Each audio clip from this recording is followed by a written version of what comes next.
प्रिय विद्यार्थियों, आज हम सी लैंग्वेज में लूप्स के बारे में पढ़ेंगे। जैसे कि मैंने बताया था, सी लैंग्वेज में कंट्रोल स्टेटमेंट होते हैं तथा उनका कैसे प्रयोग किया जाता है। तो आज की कक्षा में हम यह देखेंगे। तो सी लैंग्वेज में लूप बेसिकली होता क्या है, ठीक है। तो जब हम किसी स्टेटमेंट को बार बार एग्जीक्यूट करना चाहते हैं, एग्जीक्यूट का मतलब उसको चलाना चाहते हैं किसी कंडीशन के आधार पर, तो तब किसका प्रयोग किया जाता है? लूप का प्रयोग किया जाता है, ठीक है। तो लूप बेसिकली यह होता है जब हम किसी कार्य को बार बार दोहराना चाहते हैं तो उसके लिए किसका प्रयोग किया जाता है? लूप का। लेकिन लूप में एक बात का हमेशा ध्यान रखिएगा कि कंडीशन का बहुत बड़ा रोल होता है। कोई भी लूप तब तक कार्य करेगा जब तक कंडीशन क्या होगी?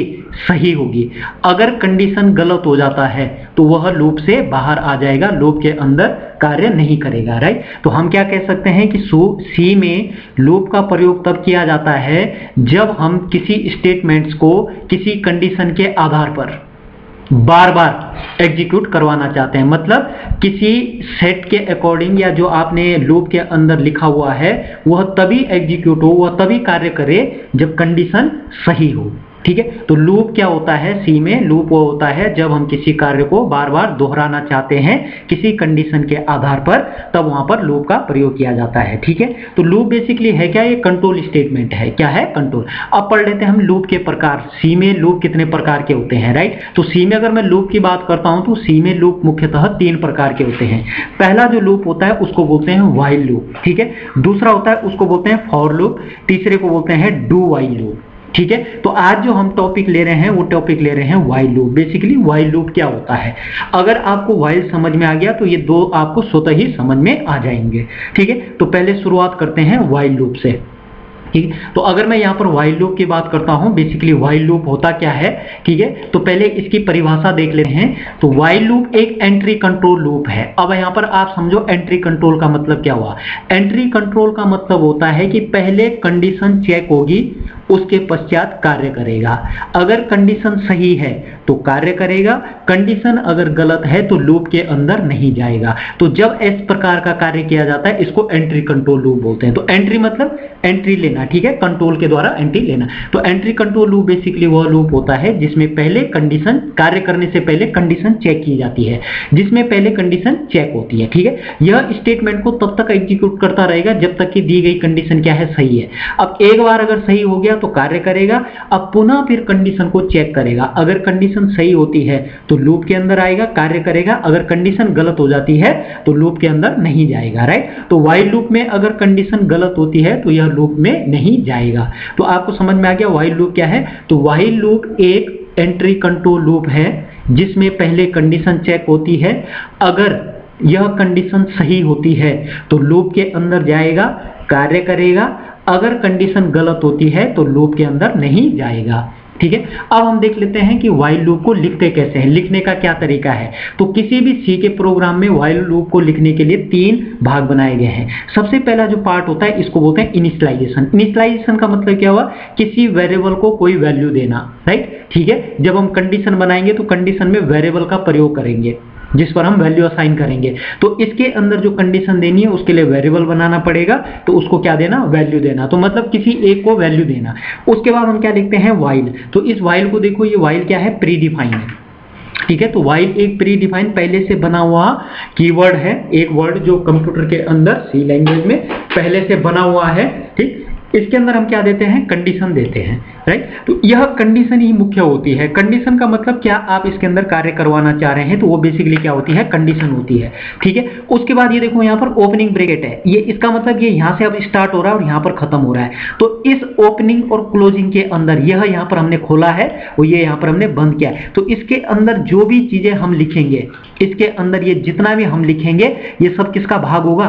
इस व्हाइल का भाग होगा। अगर यह सही है तो ये सब काम करेंगे, अगर ये गलत है तो ये डायरेक्टली यहीं से बाहर आ जाएगा। आपको मेरी बात समझ में आ गई? तो हम यहाँ पर कंडीशन देंगे, इस कंडीशन की जो वैल्यू आएगी वो क्या आएगी? या तो क्या आएगी? ट्रू आएगी, ट्रू का मतलब सही, या तो फॉल्स आएगी, फॉल्स का मतलब गलत। इसके बाद अगर सही है तो अंदर आएगा, अंदर आने पर ये स्टेटमेंट को एग्जीक्यूट करेगा, जो भी आप कार्य करना चाह रहे हैं। उसके बाद क्या करेगा, अपडेट करेगा कंडीशन वेरिएबल को, ताकि दूसरी बार जब ये यहाँ जाए तो अब ये दूसरे के लिए चेक करे। एक बार एक के लिए चेक कर चुका है तो दूसरी बार दूसरे के लिए चेक करे, ठीक है। तो इस तरीके से क्या किया जाता है, व्हाइल लूप को लिखा जाता है। व्हाइल लूप को लिखने का क्या तरीका है, सबसे पहले एक वेरिएबल बनाओ, उसको वैल्यू दो, उसके बाद व्हाइल लिखो, उसके अंदर कंडीशन दो, कंडीशन के बाद अगर ट्रू है, अगर कंडीशन क्या है, सही है, तो अंदर आओ, ये इसको काम कराओ, इसको काम कराओ, ये उसके बाद क्या काम करो, बाहर आने से पहले, ये इसका बाहर का है, बाहर आने से पहले एक बार दोबारा कंडीशन में जाओ, चेक करो, अगर ट्रू है तो दोबारा अंदर आओ, काम करो, फिर यहां से क्या करो, कंडीशन को चेक करो, अगर कंडीशन गलत हो जाती है तो यहां से क्या करो, बाहर आ जाओ, ठीक है। तो ये केस कौन सा हो गया, जब कंडीशन गलत हो रही है, ठीक है। अब हम यहां पर देख लेते हैं डायग्राम के द्वारा, चित्र के द्वारा। तो इनिशियलाइजेशन ये नंबर 1 पॉइंट हो गया, यहां पर कंडीशन चेक करनी है, ये नंबर 2 पॉइंट हो गया। कंडीशन अगर सही है तो नीचे आओ, यहां ये तीसरा हो गया, एग्जीक्यूट करो, इनको चलाओ, चलाने के बाद दोबारा यहां जाओ, कंडीशन को चेक करो, ट्रू है तो नीचे आओ, लेकिन अगर गलत हो जाती है, कंडीशन की वैल्यू क्या आती है, फॉल्स आती है, तो फॉल्स के केस में क्या करो, बाहर आ जाओ। तो ये इसका क्या है, बेसिकली डायग्राम है, ठीक है। अब हम देख लेते हैं एक उदाहरण से, सी लैंग्वेज में उदाहरण के द्वारा कैसे काम करेंगे। तो सबसे पहले हैश इंक्लूड stdio डॉट है, जैसे कि मैंने बता रखा आपको, यह हेडर फाइल है, ठीक है। ये प्रिंटफ के लिए हम प्रयोग कर रहे हैं, ठीक। यह क्या काम करेगा, पहले से बने हुए फंक्शन को प्रयोग करने की हमें क्या देगा, सुविधा देगा, ठीक है। उसके बाद वाइड मेन, मैंने बताया था किसी भी प्रोग्राम में एक फंक्शन होना चाहिए, वो फंक्शन कौन सा होना चाहिए, मेन फंक्शन। ये देखो यहाँ पर int i इक्वल टू 1, ये पहला स्टेप हो गया हमारा इनिशियलाइजेशन, मतलब हमने यहाँ पर एक i वेरिएबल बनाया, इसमें कितना रख दिया, 1 रख दिया, ठीक है। तो ये केवल एक बार काम करेगा, यहाँ पर i की वैल्यू। अब ये वाली लाइन देखो, व्हाइल, मैंने क्या बताया, व्हाइल लिखने का मतलब ये लूप बन गया है, इसके अंदर हमने ये कंडीशन दे दी है, क्या दी है, condition i is less than equal to 10, क्या i की वैल्यू 10 से छोटी या बराबर है, बताओ i की वैल्यू कितनी है, 1 is less than equal to 10, क्या 1 10 से छोटा है या बराबर है, हाँ है, यहाँ पर सही हो गया, सही का मतलब ट्रू। तो मैंने क्या बोला था, अगर कंडीशन ट्रू होगी तो कहाँ जाएगा, लूप के अंदर। अब देखो ये इसके अंदर आ गया, तो प्रिंट करेगा यहाँ से, प्रिंट है number equal to %d, %d का मतलब क्या हुआ, इंटीजर प्रिंट करो, कौन सा इंटीजर, ये i वाला प्रिंट करो। तो ये क्या काम करेगा, i की वैल्यू को प्रिंट करेगा, तो क्या प्रिंट करेगा, नंबर इक्वल टू 1। अब नेक्स्ट लाइन में देखो, ये अपडेट वाला हो गया, ये कौन सा वाला हो गया, अपडेट। ये दूसरा था हमारा पॉइंट, ये तीसरा पॉइंट है यहाँ पर, ये जो है ये पॉइंट कौन सा है, तीसरा। तो अपडेट, हम यहाँ पर अपडेट कर रहे हैं, तो i equal to i plus 1 का मतलब क्या हुआ, i में क्या काम करो, जो पुरानी वैल्यू थी i की, उसके साथ 1 जोड़ के डाल दो, तो कितना हो गया, 1 प्लस 1, i की पुरानी वैल्यू कितनी, 1 प्लस 1 कितना हो गया, 2। तो ये 2 कहाँ चले गया, i में, तो जो यहाँ पर i की वैल्यू पहले 1 थी, अब वो कितनी हो गई है, 2 हो गई है। क्या लूप बाहर आएगा, नहीं आएगा, मैंने क्या बोला था, ये क्या है, व्हाइल लूप। तो व्हाइल लूप बाहर आने से पहले एक बार दोबारा कंडीशन चेक करेगा। अब चेक करो, i equal to i is less than equal to 10, अब i की वैल्यू कितनी है, 2 is less than equal to 10, yes, condition true. जैसे ही कंडीशन ट्रू होगी दोबारा लूप के अंदर आएगा, दोबारा इस लाइन को प्रिंट करेगा, क्या प्रिंट करेगा, नंबर इक्वल टू 2। अब i में इंक्रीमेंट होगा, तो बताओ i की वैल्यू कितनी हो जाएगी, 2 प्लस 1, तो इक्वल टू कितना हो गया, 3, ठीक है। तो यहाँ देखो, यहाँ जो ये 2 था, ये कितना बन गया, 3 बन गया, दोबारा ये, तो ये कंटिन्यू चलता रहेगा। कब तक चलेगा, जब तक कि i की वैल्यू 10 के बराबर नहीं हो जाती। मान लिया i की वैल्यू कितनी हो गई, 10 हो गई, चेक करो, क्या 10 से छोटा या बराबर है, हाँ बराबर है, छोटा तो नहीं है, लेकिन यहाँ असाइनमेंट इक्वल लगा तो बराबर है। तो जैसे अंदर जाएगा क्या प्रिंट करेगा, 10, नंबर इक्वल टू 10। अब यहां पर देखो i equal to i plus 1, अब बताइए i की वैल्यू कितनी हो जाएगी, 11, क्यों होगी, 10 प्लस a कितना हो गया, 11, ठीक है। अब चेक करो दोबारा, यहां से लूप दोबारा गया ना, तो अब चेक करो, क्या 11 10 से या 10 के बराबर है, गलत, ये गलत हो गई यहाँ पर। तो जैसे ही गलत होगी यहां से बाहर आएगा, तो ये हमें क्या प्रिंट करेगा, 1 2 अप टू कहां तक प्रिंट करेगा, 10 तक प्रिंट करेगा। मेरी बात समझ में आ गई। तो ये देखो, हमने एक लाइन को क्या काम किया, बार बार प्रिंट करवाया, कितने टाइम, 10 टाइम।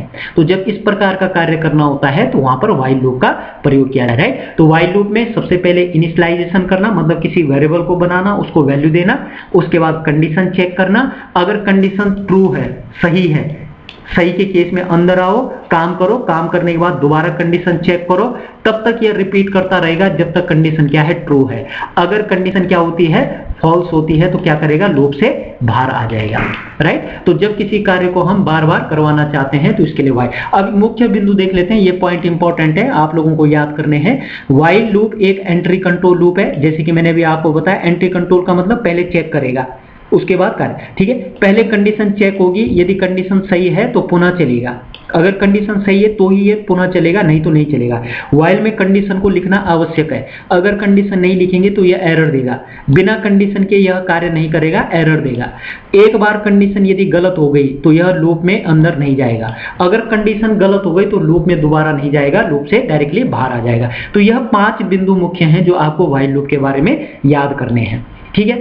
अब बात करते हैं नेस्टेड व्हाइल लूप। नेस्टेड का मतलब होता है एक के अंदर दूसरा, कि क्या हम अभी तक हमने केवल एक व्हाइल लूप पढ़ा, अब है कि क्या हम एक के अंदर दूसरा व्हाइल लूप यूज कर सकते हैं? हाँ, बिल्कुल कर सकते हैं। तो जब हम किसी व्हाइल लूप के अंदर दूसरा व्हाइल लूप या एक से ज्यादा व्हाइल लूप का प्रयोग करते हैं तो उसे नेस्टेड व्हाइल लूप कहते हैं। ये याद रहेगा, मतलब एक लूप के अंदर जब दूसरे लूप का प्रयोग किया जाता है उसको नेस्टेड व्हाइल लूप। कार्य पद्धति सेम ऐसी रहेगी जैसे हमने पीछे डिस्कस की है, ठीक है। तो यहां देखो एक उदाहरण से समझ लेते हैं, ये इनिशियलाइजेशन हो गया, ये कंडीशन हो गई। अब ये देखो, ये यहां से यहां तक एक है, ये यहां से शुरू हो रहा है, यहां पर खत्म हो रहा है, तो ये पहला हो गया। अब इसके अंदर ये दोबारा हमने इनिशियलाइजेशन कर दिया, ये वाला देखो, ठीक है। इसके बाद ये हमने व्हाइल नया लगा दिया, तो ये यहां से यहां पे खत्म हो रहा है, ये देखिए यहां पर। तो ये हमारा क्या हो गया, दूसरा हो गया। लेकिन ये किसके अंदर है, पहले वाले के अंदर है, तो इसलिए इसको क्या बोलेंगे, नेस्टेड बोलेंगे। इसके अंदर गए, यहां देखो प्रिंट है परसेंटेज जी आई जे, मतलब ये आई की वैल्यू को प्रिंट करेगा, ये जे की वैल्यू, तो आई की वैल्यू 1 है, जे की वैल्यू 1 है, 1 1 प्रिंट करेगा। नेक्स्ट टाइम जे में कितना हो जाएगा, अगर जे की वैल्यू पहले कितनी थी, 1 थी, तो 1 से कितनी हो जाएगी, 2 हो जाएगी, ठीक है। तो ये दोबारा लूप में जाएगा, कंडीशन चेक करेगा, हाँ 2 3 से छोटा है, फिर आएगा, आई में कोई चेंज नहीं हुआ तो आई 1 रहेगा, ये 2 हो जाएगा, ठीक है। ये दोबारा जाएगा ऊपर, जैसे ही ऊपर जाएगा कंडीशन गलत हो गई, जे की वैल्यू 3 हो गई, 3 इज लेस देन 3 कंडीशन, जैसे ही कंडीशन फॉल्स होगी यह लूप से बाहर आ जाएगा और इस लाइन पे चली जाएगा, i equal to I plus 1। तो i की वैल्यू पहले कितनी थी, 1, तो 1 से अब कितनी हो जाएगी, 2। तो अब बताइए यहाँ से कहाँ जाएगा, आई में जाएगा। अब आई में चेक करेगा, चेक करो क्या 2 is less then 3, yes condition true. जैसे ही ट्रू होगी दोबारा लूप के अंदर आएगा। अब जे यहाँ पर दोबारा नया बन रहा है, तो जे जो आपका 3 हो चुका था यहाँ, अब ये जे यहाँ पर नया बन जाएगा और इसकी वैल्यू कितनी हो जाएगी, 1 हो जाएगी, ठीक है। ये दोबारा ये चलता रहेगा। तो इस तरीके से नेस्टेड के अंदर काम किया। तो नेस्टेड लूप वह लूप होता है जब हम एक लूप के अंदर दूसरा लूप यूज करते हैं तो उसको क्या बोलते हैं, नेस्टेड लूप बोलते हैं, ठीक है। जब तक ये अंदर वाला लूप खत्म नहीं होगा, जब तक ये अंदर वाला लूप खत्म नहीं होगा यह पुनः दोबारा इस लूप पे नहीं जाएगा। जैसे ये लूप खत्म होगा तो ये यहां से दोबारा कहां जाएगा, बाहर वाले लूप में जाएगा, फिर एंटर करेगा, अगर ट्रू है तो अंदर आएगा, फॉल्स है तो बाहर आएगा। ये बात समझ में आ गई आपको, ठीक है। तो इसको क्या बोलते हैं, नेस्टेड व्हाइल लूप बोलते हैं, राइट। ये मैंने यहाँ पर कुछ जो है एक्सरसाइज बना रखी है, तो आपको इनके उत्तर बताने हैं। जैसे एग्जाम्पल के लिए पहला देखो, व्हाइल इसके अंदर कुछ नहीं दिया तो क्या हो गया, गलत हो गया। मैंने अभी पीछे बताया था आपको, व्हाइल के अंदर कंडीशन देना, इसके अंदर कुछ ना कुछ लिखना, कंडीशन लगाना क्या है, जरूरी है। तो ये लाइन क्या जनरेट करेगी, एरर जनरेट करेगी, ठीक है। दूसरा देखो, व्हाइल 1, क्या ये सही है, हाँ ये सही है, राइट। यहाँ 1 का मतलब क्या हुआ, ट्रू, और 0 का मतलब क्या होता है, फॉल्स। अगर कहीं 0 लिखते हैं तो वो फॉल्स होता है, 1 लिखते हैं ट्रू। तो ये क्या चलेगा, चलता जाएगा, मतलब अनंत तक चलेगा, इन्फिनिटी जिसको बोलते हैं, अनंत बार चलेगा ये, ठीक है। यहाँ देखो व्हाइल -6, क्या ये सही है, ये भी सही है। ध्यान दीजिएगा, प्लस वैल्यू या माइनस वैल्यू इसके अंदर लिख सकते हैं, मतलब कंडीशन में लिख सकते हैं, केवल 0 को छोड़ के। 0 का मतलब क्या होता है, फॉल्स।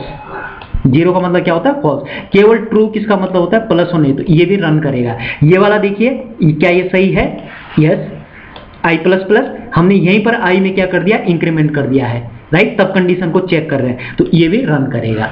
मेरी बात समझ में आ गई आपको। तो आज की क्लास में हमने क्या पढ़ा, व्हाइल लूप पढ़ा। व्हाइल लूप क्या होता है, इसमें कैसे प्रयोग किया जाता है, उदाहरण के द्वारा हमने इसको देखा। कल हम पढ़ेंगे फॉर लूप, ठीक है। तो आप इसको देखिएगा, इसमें अगर कहीं पर भी कोई दिक्कत आती है, कोई पॉइंट समझ में नहीं आता है, तो आप कमेंट कीजिए और चैनल को सब्सक्राइब और लाइक कीजिए, ताकि जो है जो भी हम अपडेट इसमें डालें वो आपको बराबर मिलता है, उसकी सूचना आपको बराबर मिलती रहे।